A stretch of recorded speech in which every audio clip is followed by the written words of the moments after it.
বাড়িতে যাওয়ার আগে সন্তানের মায়ায় বাস স্ট্যান্ডে যাইয়া দাঁড়াইয়া থাকতো। যেই মা সন্তান বাড়িতে না আসা পর্যন্ত রাত্র 2টা বাজলেও দরজাটা খুইলা দাঁড়াইয়া থাকতো। ওই মা বাবার জন্য কি নিতে পারি রে বাবা? 2টা কমলা কিনেছে বাবার জন্য, 100 গ্রাম আঙ্গুর কিনেছে মায়ের জন্য। প্যাকেট লইয়া রওনা হয়েছে। রাত্র 10টা বাস স্ট্যান্ড থেকে যাইয়া বাসের থেকে নাইমা দেখে বুড়া বাবা হারিকেন লইয়া বাস স্ট্যান্ড দাঁড়াইয়া রইছে। বলুন বাবা ছাড়া এই দয়ার দরদ আর কেউ দেখায় কিনা? বুড়া বাবা হারিকেনটা লইয়া বাস স্ট্যান্ড দাঁড়াইয়া রইছে। রাত্র 10টা। বাবা আইসো, এতক্ষণ করছো কে রে বাবা? বাবা শহরে কাজ ছিল, আসতে দেরি হয়ে গেছে। চলো আমি অনেকক্ষণ ধরে তোমার লেগে দাঁড়াইয়া রইছি। বুড়া বাবা হারিকেন, এই হারিকেন কার জানি চিরতরে নিবা গেছে। বাড়িতে যাইয়া দরজার কিনারে দেখে মা দরদি সন্তানের ব্যথায় কান্দে গো বিনাইয়া বিনিয়া।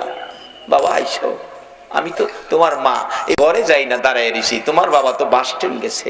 ঘরের ভিতরে ঢুকলি মা গো, মা 100 গ্রাম আঙ্গুর তুমি খাও গো মা, আর 2টা কমলা বাবা তুমি খাও। বাবা কমলা পছন্দ করে, বাবার হাতে কমলা দিল। আঙ্গুর পছন্দ করে বুড়া মা মার হাতে আঙ্গুর দিল। নিজের ঘরে আগে গেল না, নিজের ছেলে মেয়ের খোঁজ খবর নিল না। আগে বাবারে কমলা দিল, মার হাতে আঙ্গুর দিল। মা কমলা লইয়া, বাবা কমলা লইয়া, মা আঙ্গুর লইয়া খুশি আর দোয়া করতেছে, মাবুদ গো কেমন সন্তান আমারে দিলা গো, আমাদেরকে কেমন সন্তান দিলা। নিজের ঘরে না গিয়ে আমাদের খোঁজ খবর নিল, নিজের সন্তানের না দিয়ে আমরার হাতে কমলার আঙ্গুর দিল। মাবুদ আমরা খুশি হলাম। আমার নবী বলেছে 2টা কমলা বাবার হাতে দিয়ে 100 গ্রাম আঙ্গুর মায়ের হাতে দিয়ে মা বাবারে খুশি করার বিনিময় ওই লোকটা নামাজ পড়ে, সদকা করে, রোজা রেখে, হজ করে, উমরা করে, আল্লাহর রাস্তায় জিহাদ করে যেই নেকি তার ভাগ্যে পাইলো, তুমি 2টা কমলা 100 গ্রাম আঙ্গুর মা বাবারে দিয়া খুশি করার বিনিময় তার চাইতে বেশি নেকি তোমার আমল নামায় পায়া গেলা।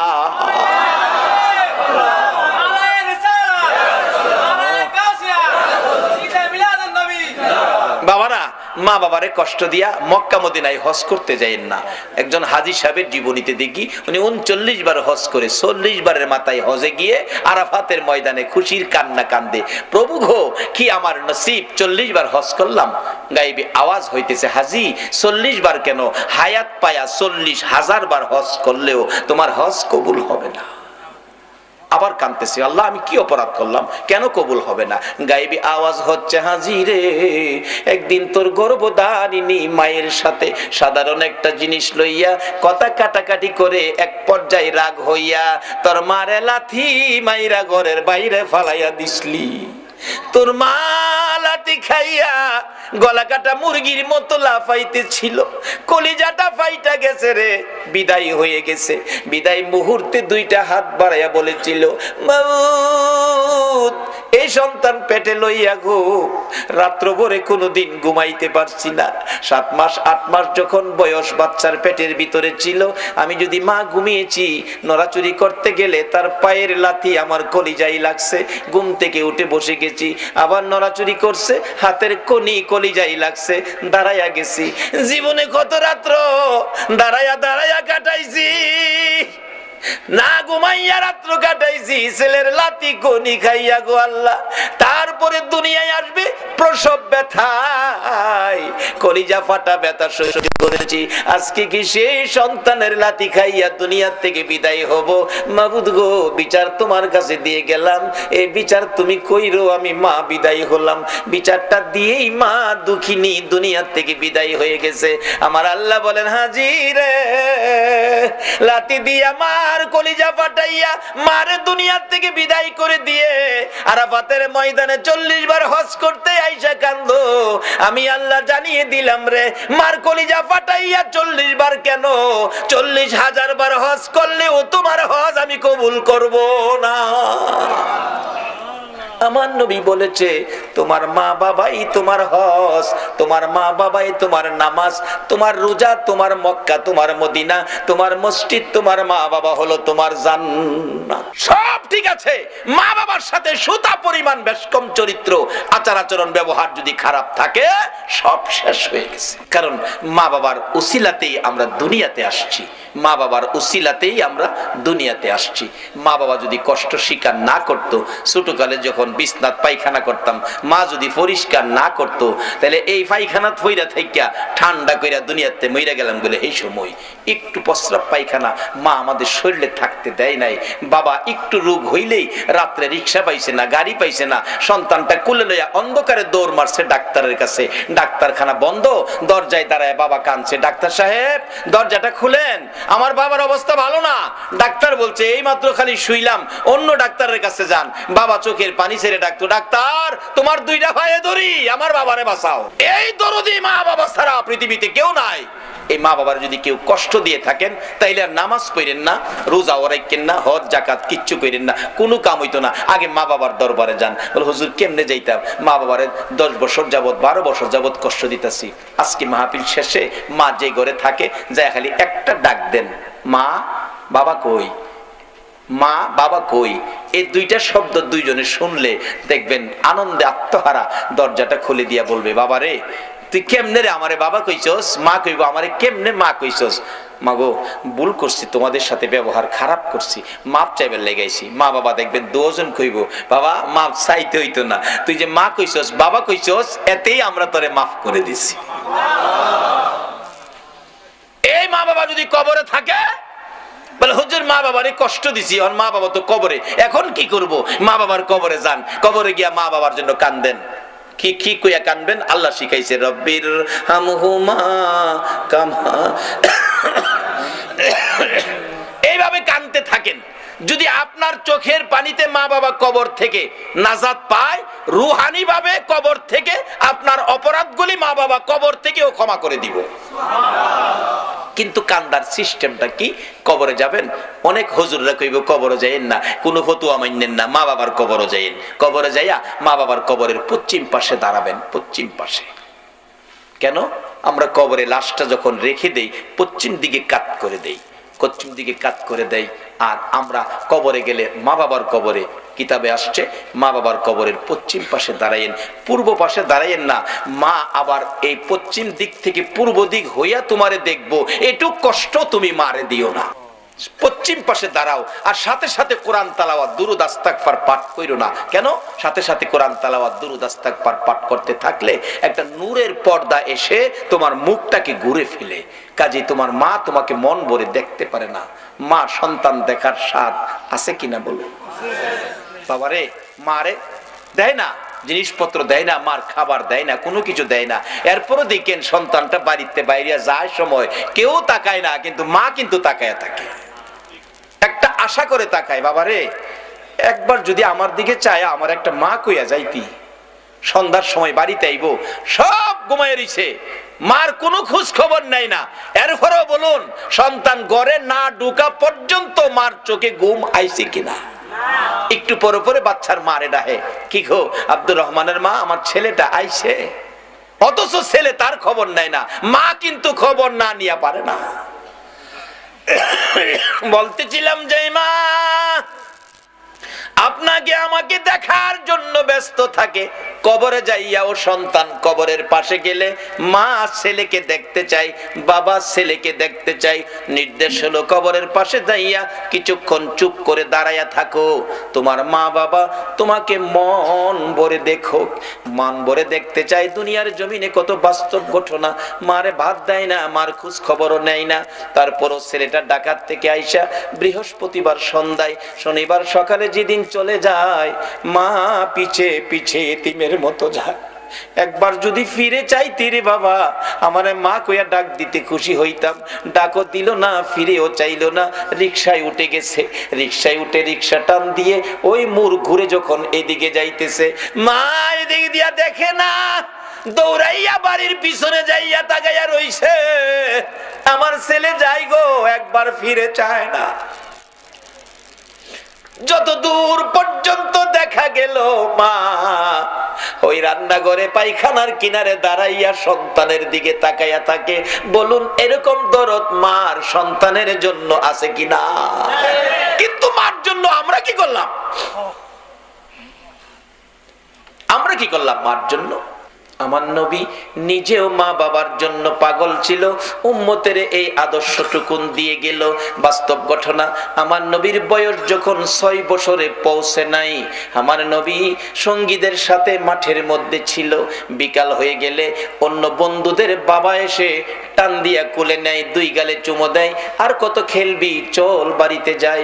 আমার নবী তাকিয়ে থাকে, সঙ্গীদেরকে জিজ্ঞেস করে কে আসলো, তাকে কোলে নিয়ে 2 গালে চুমো দিল। ডাকতেছে সঙ্গীরা, ও মুহাম্মদ তুমি তো জানো না এই ছেলেটার বাবা হইল ইনি, তাই না কোলে নিয়ে 2 গালে চুমো দিছে। আমার নবী তাকিয়ে আছে, বাবার কোলে সন্তান, বাবার আদর কত সুন্দর দেখা যায়। আরেকজন আয়েশা বাচ্চা কোলে নিল, 2 গালে চুমো দিল। আবার নবী তাকিয়ে আছে, নিতে নিতে দেখা যায় সকল সঙ্গীদেরকে বাবা এসে কোলে করে নিল, একজনকে কেউ কোলে নিল না। আমার নবী খোলা আকাশের নিচে দাঁড়াইয়া ওই বাবাগণের দিকে তাকাইয়া তাকাইয়া চোখের পানি ছেড়ে ছেড়ে কান্দে, আর নিজেকে নিজে প্রশ্ন করে, ও মুহাম্মদ তোমার বাবা কই, তোমার এদিকে কেউ কোলে নেয় না। আমার আল্লাহ বলেন, বন্ধু গো তোমার বাবা নাই গো, তুমি এতিম। এই বলে তোমার আদর কমবে না। আমি কুল মাখলুকাতকে নির্দেশ করে দিয়েছি সবাই যেন তোমাকে ভালোবাসে, আর তোমাকে যদি ভালোবাসে আমি আল্লাহ দেখি, কথা দিলাম তোমার ভালোবাসার বিনিময়ে আমি আল্লাহর ভালোবাসা পায়া যাইব। কিভাবে ভালোবাসা পাওয়া যাইব? বাস্তব ঘটনা দেখুন। আমার নবী কাঁদতেছে, আমার নবী বাড়িতে যায় না, বাবার ব্যথায় কান্দে। সঙ্গীরা খবর দিলেন আমেনার কাছে, আমেনা গো তোমার আদরের সন্তান ময়দানে দাঁড়াইয়া কান্দে, কি জানি ব্যথা আমাদের কাছে কয় না। দৌড়াইয়া যায় ডাকতেছে, বাবা গো এইভাবে কেন কান্দো, কে মারছে, কে দুঃখ দিছে বলো, তোমার দাদারে দিয়া শক্ত বিচার করাবো। আমার নবী কান্দে, শিশু নবী মা, কেউ মারে নাই, কেউ ব্যথা দেয় নাই, সবাই আমার সঙ্গীরা বাবার কোলে উঠে বাড়িতে গেল গো মা, আমার বাবা কই, আমি বাবার কোলে উঠবো, বাবার ব্যথায় কান্দি। আমেনাও চোখের পানি ছেড়ে দিলেন, বাবা গো তোমার বাবা নাই, বাবার কথা আমারে জিজ্ঞেস করো না, এই বাবার অভাব আমি পুরা করতে পারবো না। যখন কোথাও পারলো না বাবার অভাব পুরা করতো, নিজেই তালাশে বেরিয়ে গেলেন, বাবারে কোথায় পাবো। মরুভূমির উঁচু পাহাড়ের উপরে উঠে মক্কা নগরীতে চারদিক ঘুরে ঘুরে হাত বাড়াইয়া ডাকে, বাবা বাবা তুমি কই গো, একবার আসো না, তোমার শিশু মুহাম্মদ রে কোলে নাও না। কে নিবে? নাই নবীর বাবা মদিনার মাটিতে চির ঘুমিয়ে আছে। আবু জাহেল কোত্থেকে যেন আসতেছিল, একটা বাচ্চার কান্না শোনা যায় পাহাড়ের উপর। আবু জাহেল গোড়ার থেকে নাইমা যাইয়া দেখে বাতিজা মুহাম্মদ, বাবা এখানে কান্দো, একটু পরে বাঘ ভাল্লুক বেরিয়ে আসবে, তোমাকে খেয়ে ফেলবে, তাড়াতাড়ি চলো বাবা, তাড়াতাড়ি চলো।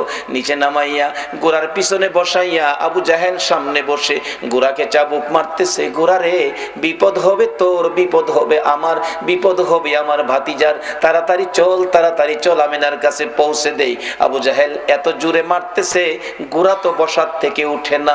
মাঝে মাঝে কিতাব লেখে সামনের 2টা পাও আকাশের দিকে বাড়াইয়া ডাকে, মাবুদ তোমার বন্ধুরে পিছে বসাইয়া আবু জাহেল আমারে মারে, প্রভু গো কথা দিলাম মারি খাইতে খাইতে জীবন দিব গো, তোমার বন্ধুর সামনে না নিলে আমি যাব না। আমার নবীর ভালোবাসায় চারি পায়া জানোয়ার গোড়া যখন এইভাবে নবীর ভালোবাসায় ব্যথায় ব্যতীত হয়েছে, আবু জাহেল মারতে মারতে সমস্ত শরীর রক্তাক্ত করে ফেলেছে, কয়েক জায়গার চামড়া ফাইটা রক্ত জমিনে পড়তেছে। অবশেষে আবু জাহেল বিরক্ত হইয়া ডাকতেছে, গোড়া রে এত আদর করি, এত কথা শুনস, আজকে কেন উঠতেছস না, এত মার খাইতেছস?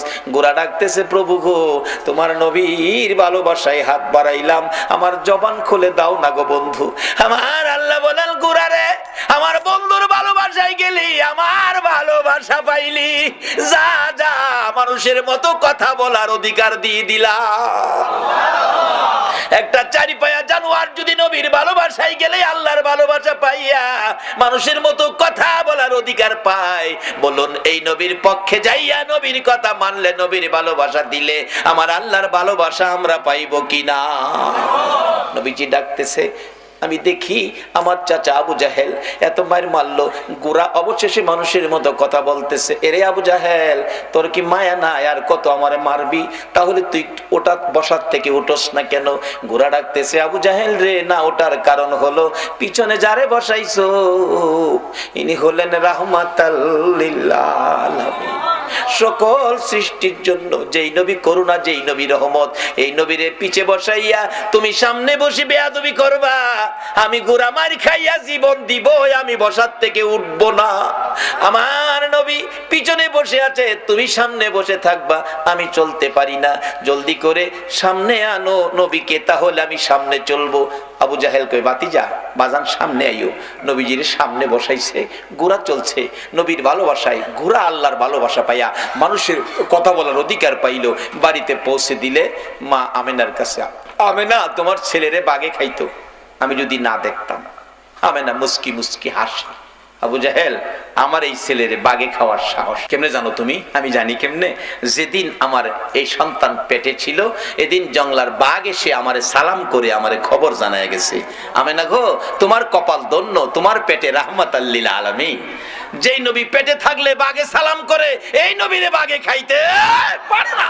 নবীরে খাইবো দূরের কথা, নবীর উম্মতেরাই তো সালাম করে, গাউসে পাকেরে সালাম করে গেছে, গাউসে পাকের সালাম করে গেছে, খাইতো করতে সালাম করিতে কুলফানা। আমেনা কয়, আমার ছেলেরে বাগে খাইতো না। আপনাদের মন কি নবীরে বাগে খাইবো? আল্লাহু আকবার। এই নবীর উম্মত আপনারা বাগে খাইতো, এই সাহস বাগে রয়েছে না। আর মশাই ফাইলে আমরা ছাড়ে না। চট্টগ্রাম মশাই কামড়া, কারেন্ট না থাকলে দেখেন ঘুমাইলে মশা যে কি খুশি হয়, আইসা খানের কাছে গান কয়, বন্ধু ঘুমাইছো? ও গুণের বন্ধু, গুনগুনা গুনগুন, গোমাও বন্ধু বালকেরা ইঞ্জেকশন বা হরতাছে। সব বিপদ থেকে বাঁচার একটাই উপায়, মা বাবার দোয়া নেন, নবীর ভালোবাসা দেন, অলিগণের পক্ষ নেন। অলিগণের পক্ষে বিপদ উদ্ধার কিভাবে? একটা বাস্তব ঘটনা, যেটা সকল দলের আলেমের একমত, যারা অলির পক্ষে আসতে রাজি না হেরা ওইটার মধ্যে একমত। সেই ঘটনাটা কি? হাজী আমদাদুল্লাহ মুহাজিরে মক্কি, তার জীবনী। হাজী আল্লাহর ওলি, নবীর আশেক, নবী প্রেমিক আল্লাহর ওলি হাজী আমদাদুল্লাহ মুহাজিরে মক্কির জীবনী। এক লোকের বাচ্চা হারিয়ে গেছে, ছেলে বাচ্চা খুঁজে পাইতেছে না, মা বাবা অসহায়, কি যে কান্না, ছেলে নাই, ছেলে পায় না। অবশেষে কে যেন বললেন, আরে আল্লাহর ওলির কাছে যাও না, অন্ত ওলির কাছে গেলেই ফতু আইবো, শিরিক শিরিক, ওলিরা কি দিব, ওলিরা তো মরে গেছে। আমারও কথা এই, মরে গেলে মরা মানুষ কিছু দিতে পারে না, কিন্তু নবী কিন্তু ওলি ব্যাপারে হাদিস দিয়ে গেছে, ইন্না আউলিয়া আল্লাহ লা ইয়ামুত। রাসূল বলছে ওলিরা কখনো মরে না, আর মরা মানুষ কিছু দিতে পারে না, এতে আমিও একমত। কিন্তু রাসূল বলছে আল্লাহর ওলিরা মরে না, তাইলে ওলিরা কিছু দেওয়ার ক্ষমতা আছে। মরে গেলে তুমি মরে গেছো, ওলিরা মরে নাই, রাসূল বলেছে। হাজী আমদাদুল্লাহ মুহাজিরে মক্কি, সংক্ষেপ করতেছি রাত্র বেশি হয়ে গেছে। হাজী আমদাদুল্লাহ মুহাজিরে মক্কি বসে আছে, আল্লাহর ওলির ফায়ে পড়ে গেছে। মা বাবা, হুজুর আমার বাচ্চাটা হারিয়ে গেছে, পাই না, বেঁচে আছে কিনা, থাকলে কই আছে, এই খবরটা পাইলেও মনটারে বুঝাইতাম। হাজী আমদাদুল্লাহ মুহাজিরে মক্কি কয়, বাবা তোমরা বসো, আমি দেখি কই আছে। চোখটা খালি বন্ধ করছে, চোখটা বন্ধ করে চোখটা খুইলা কয়, বাবা রে, তোমার ছেলেটারে নিয়ে সমুদ্রের মাঝখানে ছোট্ট একটা দ্বীপের মধ্যে ফালাইয়া রাখছে, এখান থেকে আনা সম্ভব হবে না, না খায়া থাকতে থাকতে শুকিয়ে গেছে, 1-2 দিনের মধ্যে এমনিতেই সে মারা যাবে। এখন বলুন মা বাবার ব্যথা আরো বাড়ছে না কমছে? দুইজন কান্না, কে জানি বলতেছে, কানলে কি লাভ হইব, আল্লাহর ওলির পায়ে ধরো, হুজুর আমার বাচ্চাটা আইনা দেন, আনতে গেলে হেলিকপ্টার দরকার, না ওই জাহাজ দরকার। অলির ফাওদেরা কান্দে, কোন দলের আলেম অস্বীকার করার ক্ষমতা নাই। অলির ক্ষমতা কত দেখেন, বেলায়েতের হাত শুধু এই জায়গায় নয়, তারা প্রয়োজন হলে এই জমিন থেকে বেলায়েতের হাত বাড়িয়ে দিয়ে আল্লাহর আরশ পর্যন্ত ধরার ক্ষমতা রাখে। হাজী আমদাদুল্লাহ মুহাজিরে মক্কি পায়ে পড়ে কাঁদতেছে, মা বাবা হুজুর আমার বাচ্চাটা আইনা দেন, আর সহ্য করতে পারি না হুজুর, আজকে বেশ কিছু দিন যাবত বাচ্চা হারা। এবার হাজী আমদাদুল্লাহ মুহাজির মক্কি বলতেছেন, বাবা আচ্ছা একটু বসো। চক্ষুটা বন্ধ করে বলছে, যাও বাড়িতে যাও, তোমার ছেলেটা বাড়িতে আইছে, হেলিকপ্টার জাহাজের দরকার, কিছুক্ষণের মধ্যে কই ছেলে বলে বাড়িতে আইছে। দৌড়ায় বাড়িতে গেছে, গিয়া দেখে নাজেহাল অবস্থা, জ্ঞান হারা অবস্থা, ঘরের দরজায় পইরা রইছে। মা বাবা কুলে নিয়ে গোসল দিয়ে কিছু নাস্তা পানি খাওয়ায় কিছুটা সুস্থ হইলে বলতেছে, বাবা চলো যে হুজুরের দোয়াই তোমারে পাইছি, হুজুরটারে দেখায় নিয়ে আসি। কুলে লইয়া হুজুরের কাছে গেলে বলতেছে, বাবা এই যে দেখো এই হুজুর কত বরকতের হুজুর। ছেলেটা কয়, আম্মা আব্বা এই হুজুরটারে চিনেন? চিনি মানে এই হুজুরের দোয়াই তো তোমারে পাইছি। বাবা দোয়াই না তো, এই হুজুরটা কি করছে আপনি তো দেখেন নাই। এই হুজুরটা না সমুদ্রের কিনারে দাঁড়াইছে, সমুদ্রের কিনার থেকে দুইটা হাত ওই সমুদ্রের দ্বীপের মাঝখানে বাড়াইয়া দিছে। সমুদ্রের এপার থেকে দ্বীপের মাঝখানে হাত বাড়াইয়া আমাকে কুলে উঠাইয়া টান দিয়া উঠাইয়া নিয়ে আইছে। এটা বেলায়েতের হাত। এই হাত যেদিন আবার সমাজে বেরিয়ে যাবে, সকল বেজাল সমাজ থেকে দূর হয়ে যাবে ইনশাআল্লাহ। কিন্তু অলিরা এখন সমাজে আসতে চায় না কেন? আমরা অলিদেরকে ধাক্কা দেই, অলিদেরকে নিয়ে সমালোচনা করি, অলিদের দরবারকে নানান ফতোয়া দিয়ে দুর্বল করতে চায়। এই জন্য তারা নিশ্চুপ সুযোগ দেন। অলিদের হাত বেলায়েতের হাত বড় শক্ত হাত, যে হাতটা লম্বা হইতে হইতে সোনার মদিনায় যায়, যে হাতটা লম্বা হইতে হইতে আল্লাহর আরশ পর্যন্ত যায়। যা কিছু চাবেন তাই পাবেন, অলির হাতের মাধ্যমে হাতটা বাড়ান। কাজী আসুন আমরা সবচেয়ে বড় ভাগ্যবান যারা গাউসে পাকের মতো একজন অলির ভক্ত, খাজায়ে খাজেগার মতো, আতায়ে রাসূল খাজায়ে খাজেগার মতো একজন অলির ভক্ত। আজকে চট্টগ্রামের জমিনে আপনারা নসিব কত ভালো, কত অলি চট্টগ্রামের জমিনে ঘুমিয়েছে। আজকে সকল অলিদের রুহানি ফায়েজ আপনাদের উদ্দেশ্যে হাজির হয়ে গেছে। কাজী এই বরকত আপনারা পাবেন, কিন্তু সব বরকত একসাথে হবে যেদিন মা বাবার সাথে ব্যবহার ভালো করবে। ওই মা বাবা যদি কবরও থাকে, মা বাবার জন্য দোয়া করবেন, এই অনুরোধ আপনাদের প্রতি রাখলাম। নবী নিজেও বাবার ব্যথায় মদিনায় গিয়ে মায়ের সামনে কাঁদছিলেন। আল্লাহ বলছে, বন্ধু বাবার কবরে এসে কাঁদতেছো, কথা দিলাম তোমার উম্মতেরা যদি এইভাবে বাবার কবরে কান্দে, আমি কথা দিলাম এই কান্নার সাথে সেই কান্না মিলায়া আমি তার বাবাকে মাফ করে দিব। মাকে নিয়ে আবার মদিনায় থেকে মক্কায় ফিরে আসবে। আবুয়া নামক স্থানে মা অসুস্থ। মা বলছে, বাবা মুহাম্মদ আমার বুকে আয়। মন কয় আমি বাঁচবো না বাবা। আমার নবী কান্দে, মাগো বাবার ব্যথা কলিজার থেকে সরাইতে পারি না, তুমি যদি চলে যাও গো মা, কেমনে আমি শান্তিতে থাকবো, কেমনে এই ব্যথা আমি অন্তর থেকে সরাবো। কিছুক্ষণের মধ্যে আমার নবীর মা সন্তান দুই গালে চুমাইয়া চুমাইয়া বিদায়ী হয়ে গেছে। দাফন করে আবুয়া নামক স্থানে উম্মে আইমানের কুলে উঠা কাদের উপর গাট্টা ফালাইয়া নবী কান্দে, উম্মে আইমান গো আমার মা নাই, আমার বাবা নাই, মক্কা নগরে আমারে কে মায়া করবে, কে আমারে আদর করবে। উম্মে আইমান বলছে, মুহাম্মদ আমি কথা দিলাম গো, যতদিন বেঁচে থাকি আমি তোমার পাশে মায়ের কাজ করে যাব। আমার নবী মায়ের কবরের পাশেও কাঁদলে আমার আল্লাহ বলেন, বন্ধু গো যেইভাবে তুমি মায়ের কবরের পাশে কাঁদছো, এইভাবে তোমার উম্মতেরা যদি মায়ের কবরে যাইয়া কান্দে, তোমার চোখের পানির সাথে তাদের চোখের পানি মিলাইয়া তোমার কান্নার বিনিময়, তোমার কান্নার বরকতে ওই মায়ের কবর জান্নাতের বাগান বানাইয়া দিব। নবীজি শুধু বলে নাই বাবার কবরে কাঁদছেন, মায়ের কবরে কান্দা উম্মতের শিক্ষা দিয়ে গেছেন প্র্যাকটিক্যালি। মা বাবার কবরে যাইতে হবে, পশ্চিম পাশে দাঁড়াবেন, কিছুক্ষণ চুপ করে থাকবেন, মা বাবা মন ভরে দেখে, কিছু জানেন না জানেন দোয়া কইরা হাত বাড়াই দিবেন, কিছু জানেন না তবু দুইটা হাত বাড়াই দিবেন, আল্লাহ আমি কিচ্ছু জানি না, মা বাবা আমরা লাগে দুনিয়াত কষ্ট করছে, আমার মারে কবরে কষ্ট দিও না, যদি অপরাধ থাকে আমি সন্তান ক্ষমা চাইছি, ক্ষমা করে দাও। যদি কিচ্ছু না জানেন একজন আলেম নাইবে নবী কবরের সাথে এই কবরে নিয়ে যাবেন, পাশে নিয়ে দোয়া করাবেন। আর যদি সেই ক্ষমতা না থাকে, কারণ একজন আলেম নিলে তো কিছু হাদিয়া সম্মান স্বরূপ দিতে হবে, যদি সেই ক্ষমতা না থাকে আপনি নিজেই যান কবরে, 11 বার বিসমিল্লাহ শরীফ পড়ে, আর কিছু লাগবে না, 11 বার বিসমিল্লাহ শরীফ পড়ে। নবীর হাদিস, এক কবরে নবীজি দেখতেছে সাহাবা উম্মতের কবরে আযাব, রাসূল বলেন, প্রভু গো আমি কেমনে সহ্য করব উম্মতের কবরে আযাব।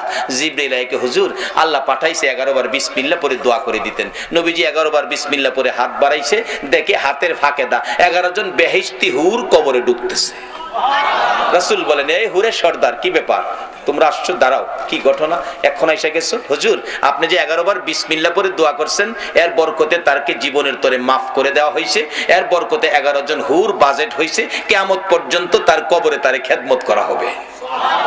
11 বার বিসমিল্লাহ শরীফ, এর চেয়ে সহজ তো আর কিছু নাই। তাহলে মা বাবার কবরে যাবেন, অলিগণের পক্ষে থাকবেন, এই অনুরোধ আপনাদের প্রতি রেখে আমি আমার আলোচনা, আমি অসুস্থ, আসলে বেশি অসুস্থ, আজকের জন্য এখানেই শেষ করে দিলাম।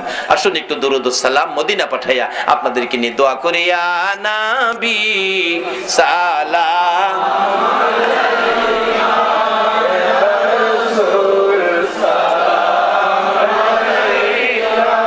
اللهم آمين. ربنا ظلمنا أنفسنا وإن لم تغفر لنا وترحمنا لنكونن من الخاسرين.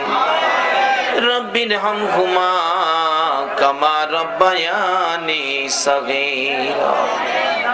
বলুন সবাই, রব্বি রহমহুমা কামা রব্বায়ানি সগীরা। রব্বুল আলামিন মায়ার নজরে তাকাইয়া দেখো গো, রাত্র গভীর তোমার আদরের বান্দা লইয়া হাত বাড়াইছি মাবুদ, একবারে খালি হাত বাড়াই নাই। তুমি আল্লাহ নিজে যার উপরে 24 ঘন্টা দুরূদ ও সালাম পাঠ করো, ফেরেশতারা করে ইমানদারদেরকেও দুরূদ সালাম পাঠ করার নির্দেশ করেছো। মায়ার নজরে তাকাইয়া দেখো গো, তোমার আদরের ইমানদার বান্দারা তোমার হাবিবের উপর এই গভীর রাত্রে প্রাণ ভরে দুরূদ ও সালাম মদিনা পাঠাইছে গো আল্লাহ। আমাদের দুরূদ ও সালাম গুলো পাখির মতো উড়াইয়া উড়াইয়া দয়ার নবী মায়ার নবীর কদম মুবারকে পৌঁছাইয়া দাও। ইয়া আল্লাহ, দুরূদ ও সালাম উসিলা করে আজকের মাহফিল উসিলা করে, ইয়া আল্লাহ গাউসে পাকের শরণের মাহফিল উসিলা করে আমরা যারা হাত বাড়াইছি, আমাদের তামাম জিন্দেগীর গুনাহগুলো ক্ষমা করে দাও। মাবুদ, জানি দুনিয়ায় থাকবো না, তারপরেও শয়তানের দুকাই পড়ে, দুনিয়ার মায়ায় পড়ে বহু গুনাহ করে ফেলেছি। গুনার খবর মা জানে না, গুনার খবর বাবা জানে না, পাড়া প্রতিবেশী কেউ জানে না রে আল্লাহ।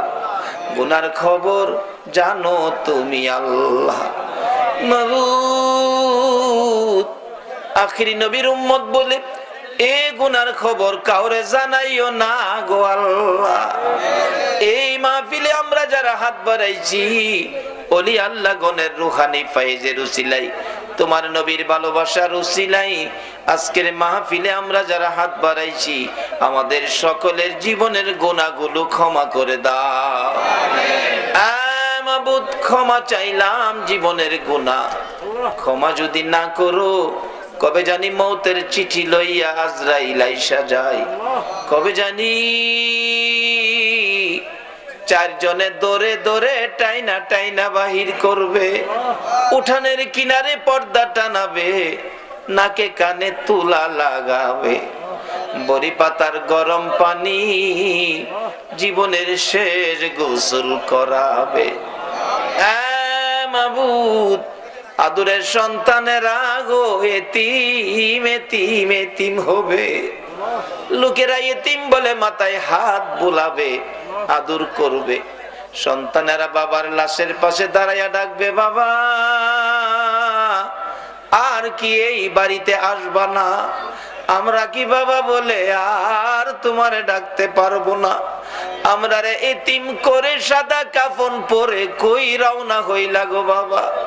বড় মেয়েটা স্বামীর বাড়ির থেকে এসে বাবার বিছানায় পরে কাঁদবে, বাবা গো বিছানা খালি করে কই যাইতেছো গো বাবা?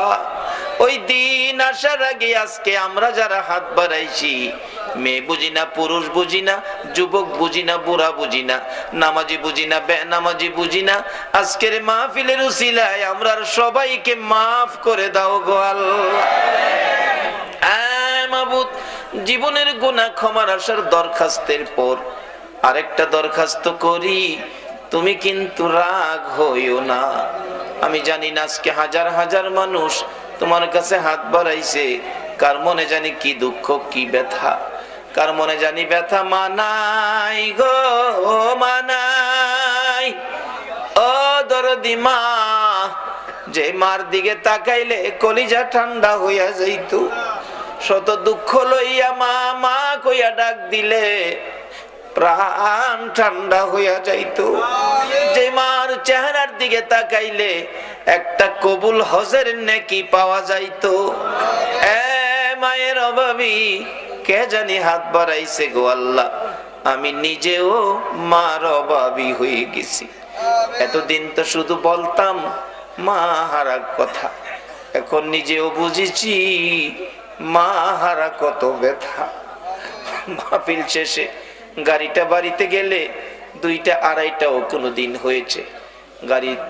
গাড়িটা থামাইয়া বাড়িতে মার রুমের কাছে গেলে দেখি মা দাঁড়াইয়া রইছে। জিজ্ঞেস করলাম, মা গো তুমি কি ঘুমাও নাই? মা জবাব দিত, বাবা গো যতক্ষণ পর্যন্ত তুমি বাড়িতে না আইছো আমি মার চোখে ঘুম আসে না রে বাবা। এই দরদি মায়ের অভাবী বাবার অভাবী কে জানি হাত বাড়াইছে রে আল্লাহ। মায়ের অভাবীরা কি করে নিজে দেখেছি। একটা মায়ের পাগল, 5-6 বছর বয়স, মা বাচ্চা হবে, ডেলিভারি হবে। এলাকার মহিলারা কয় আপনার অবস্থা ভালো না, তাড়াতাড়ি হসপিটালে যান। রিক্সা করে হসপিটালে যাবে, ছেলেটা পিছে পিছে যায়, মা মা কইয়া ডাকে, মা কোথায় যাইতেছো? আমারে নিবা না, আমারে কইলা না। অন্যদিন কোথাও গেলে আমারে আগে সাজাইছো, পরে তুমি কাপড় পরছো, বুরগা পরে রওনা হইলা, আমারে দি কিছু কইলা না গো মা। মা চোখের পানি ছেড়ে দেয়, বাবা রে আমি বেড়াইতে যাই না রে বাবা, আমার বলে অবস্থা ভালো না, হসপিটালে যাইতেছি। মা কোন সময় আসবা গো? আমারে কই রাইখা গেলা গো? তুমি তোমার নানার কাছে থাকো, আমি হসপিটালে যাই, কোন সময় আসবা? কোন সময় আসবো বলতে পারি না রে বাবা, অবস্থা বলে আমার ভালো না। ভাগ্য যদি ভালো হয় মায়ের মুখ দেখবি রে, ভাগ্য যদি খারাপ হয় জীবনে আর মা কইয়া ডাকতে পারবি না। এই কথা বললে ছেলেটা দৌড়াইয়া মায়ের রিকশার সামনে দাঁড়াইয়া গেছে। মাগো তুমি যদি ফিরে না আসো আমি কার গলায় ধরে ঘুমাবো গো মা? আমারে কে গোসল করাবে? আমারে কে বাবা বাবা কইয়া ডাকবে? বাবা দোয়া কইরো মানি ফিরে আসতে পারি, তোমার নানার কাছে থাকো। এই বলে ছেলেটারে টান দিয়া কোলে লইয়া বুকের সাথে জড়াইয়া ধরে 2 গালে চুমাইয়া চুমাইয়া বিদায় নিয়ে গেছে মা। রাত্র 10টা বাজে গেছে, কোনো খবর আসতেছে না। ছেলেটা ডাকতেছে, নানা গো চলো না হসপিটালে যাই, মায়ের কাছে মায়ের খবর নিয়ে আসি। নানা বলেন এত রাত্রে যাওয়ার রাস্তা নাই, সকালে যাবো, ঘুমাও তুমি ঘুমাও। নানা আমার কেন জানি ঘুম আসে না, কেন জানি আমার কলি যায় দাউ দাউ করে আগুন জ্বলতেছে গো নানা, চোখে ঘুম আসে না। একটু পরেই একটা যুবক বাড়ির সামনে দাঁড়াইয়া ডাকতেছে, চাচা বাড়িতে আসেননি? ও বাড়িতে আছি। হসপিটালের খবর জানেননি? না খবর তো জানি না, সকালে হসপিটালে যাব। চাচা হসপিটালে আর যায়েন না, হসপিটালের খবর ভালো না, আপনার মেয়ে মারা গেছে গো চাচা। ছেলেটা একটা চিৎকার মারছে, না না আমি কি জীবনে আর মা কইয়া ডাকতে পারবো না? আল্লাহ গো এ কি করলা গো, আমার মারে নিয়ে গেলা, আমি কার গলায় ধরে ঘুমাবো? লাশটা বাড়িতে আনলো, ছেলেটারে দেখাইলো না, ভয় পাবে বলে না দেখাইয়া দাফন করে ফেলেছে। রমজান পার হয়ে যাইতেছিল, ঈদের দিন সকালবেলা ছেলেটা শুধু কান্দে, নানা তার মা যে মারা গেছে কবরে নেয় না, লাশটাও দেখাইলো না। জিজ্ঞেস করলে কই তোমার মা হসপিটালে আছে, তোমার মা বেড়াইতে গেছে।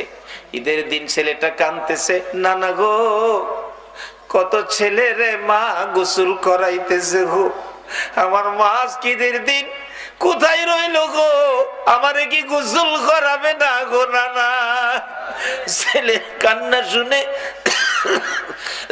দৌড়াইয়া বাবা আইছে, আয় আমি তোরে গোসল করাবো। ছেলেটা কান্দে, বাবা গো তুমি না, আম্মু গোসল করাবে, তুমি তোয়ালে দিয়ে আমার শরীরটা মুছে দিবে, আমার আম্মু আমার পায়জামা পাঞ্জাবি পরাবে, আমি মার পায়ে সালাম করব, তোমার আঙ্গুলে ধরে ঈদগাহ যাব গো বাবা। মনের আশা যেন মনে রইল, আর যেন পুরা হবে না।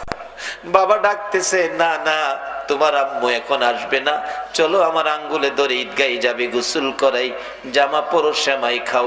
ছেলেটা কান্দে, না মার হাতে গোসল করব, মার কাছে আগে যাব, তারপরে সেমাই খাবো, তারপরে ঈদের জামা পরবো। বাবা কান্দে, মাবুদ গো আমি কি দিয়া বুঝাইব গো, চলো তোমার মার কাছে লইয়া যাই। যাইতে যাইতে ঈদগার সামনে কবরস্থান, কবরস্থানের ভিতরে ঢুকে নতুন কবরের পাশে যাইয়া দাঁড়াইয়া ডাকতেছে, রে আদরের সন্তান, এই কবরে তোর মা ঘুমাইছে, ডাক দে রে, দেখি তোরে নি গোসল করাইয়া দিয়া যায়। বাচ্চাটা কাঁদতে কাঁদতে মা মা বলে মায়ের কবরে পড়ে গেছে। অবশেষে বাবা ডাকতেছে, হে বাচ্চার মা, এত নিষ্ঠুর কেমনে হইলা গো, এত কান্দা ছেলেটা কাঁদলো আর ডাকলো, একবারও ছেলেটারে আদর করে দিলা না। এই মাহারা মায়ের অভাবী, মায়ের ব্যথা ব্যতীত কে জানি হাত বাড়াইছে রে আল্লাহ, যার বাবা নাই বাবার ব্যথা লইয়া কে জানি হাত বাড়াইছে গো। আর দেরি করো না গো আল্লাহ, এই মুহূর্তে ওই সকল মা বাবার কবর জান্নাতের বাগান বানাইয়া দাও। আল্লাহ মা বাবা যার দুনিয়াতে আছে হায়াত বাড়িয়ে দাও, মা বাবা কেমন জিনিস বুঝার তৌফিক ছেলে মেয়েদেরকে দান করে দাও। আল্লাহ খাস করে দাদা দাদি নানা নানি শ্বশুর শাশুড়ি আলিয়া আওলাদ বংশধর মাই মুরব্বী পাড়া প্রতিবেশী খানদানবাসী মহব্বতী এলাকার জমিনের নিচে, সারা চট্টগ্রামের জমিনের নিচে যত মুমিন মুমিনাত ঘুমিয়ে আছে সকলের কবর জান্নাতের বাগান বানাইয়া দাও রে জান্নাতের মালিক। খাস করে আজকের মাহফিলের আয়োজন যারা করেছে, এই যুবকদের বংশধর মাই মুরব্বী যারা কবরে গো, সকলের কবর জান্নাতের বাগান বানাইয়া দাও। আল্লাহ খাস করে আমাদের মধ্যে যারা বিমারি, বিমার শেফা করে দাও। আমি নিজে অসুস্থ, আরেকজন চক্ষু অপারেশন করবে শুনলাম, আল্লাহ গো আমাকে সহ চক্ষু অপারেশনকারী সহ সকল বিমারিকে শেফা করে নেক হায়াত বাড়াইয়া দাও। আমাদের মধ্যে যারা অভাবী, অভাব দূর করে দাও। আমাদের মধ্যে যারা নামাজি, নামাজ কবুল করে নাও। যারা নামাজ পড়ে না, নামাজের বুঝ দান করে দাও। যারা ব্যবসা করে ব্যবসায় বরকত দাও। যারা চাকরি করে পদোন্নতি দান করে দাও। ইয়া আল্লাহ যারা বিদেশ থাকে সকল বিদেশীদেরকে হেফাজতে রাখো গো আল্লাহ। যারা বিদেশ যাবে তাদের মনের আশা পুরা করে দাও গো আল্লাহ। ইয়া আল্লাহ খাস করে জনাব শফিউল আলম, মাওলানা শফিউল আলম নিজামীকে আল্লাহ গো তুমি সুস্থ করে নেক হায়াত বাড়াইয়া দাও। তোমার নবীর আশিকগণকে যদি তুমি সাহায্য না করো, তোমার নবীর শান মান কে গাইব গো আল্লাহ। আল্লাহ সুস্থ করে নেক হায়াত বাড়াইয়া দাও। ইয়া আল্লাহ খাস করে আজকের মাহফিলে যারা এই পর্যন্ত কষ্ট করেছে সকলকে তুমি আফত বিপদ আযাব গজব অ্যাক্সিডেন্ট বালা মুসিবত শয়তানের শয়তানি দুশমনের দুশমনি হইতে বাঁচাইয়া রহমত বরকত শান্তি দ্বারা ভরপুর করে দাও আল্লাহ। মা বোনদেরকে রাবিয়া বস্তির মতো বানাইয়া দাও আল্লাহ গো। এই মাহফিলের সকলকে ইমাম হাসাইন আর হুসাইনের মহব্বত অন্তরে পয়দা করে দাও।